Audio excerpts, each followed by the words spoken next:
Páskahátíðin hátíð gleðinnar því hún boðar frelsi og mannréttindi. Hún boðar lausn úr viðjum, hátíðin boðar sigur ljóssins og kærleikans yfir öllu myrkri allri illsku. Kærleikurinn sigrar að lokum, það boðskapur páskana. En svona hversdags, hvað kemur upp í hugan? Páskaegg, páskaliljur.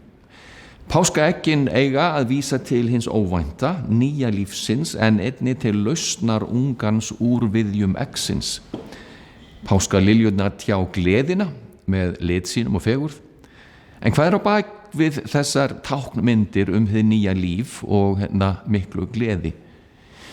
Í hinum gyðing kristna trúararfi okkar sem við öll eigum sameiginlega, að þá voru páskarnir frá upphafi hátíð hins óvænta, hátíð óvæntrar lífsvonar og mannréttinda.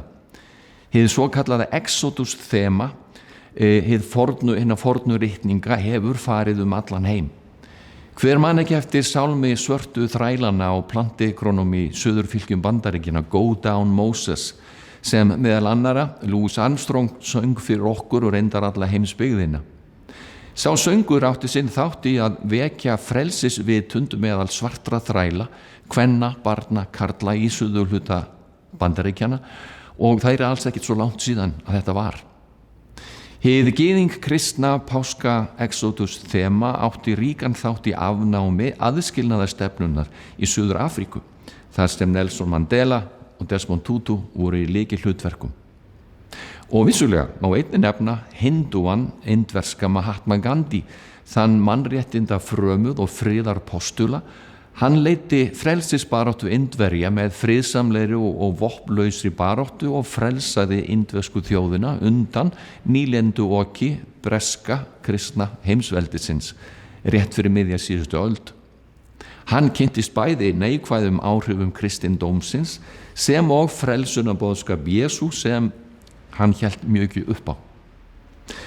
Frelsisboðskapi páska uppljómunarinnar var aldeilis einnig að verki þegar mannréttindabaráttu svartra var aftur hrundið af stað í Bandaríkjunum á 7. áratug síðustu aldar með Martin Luther King í broddi fylkingar.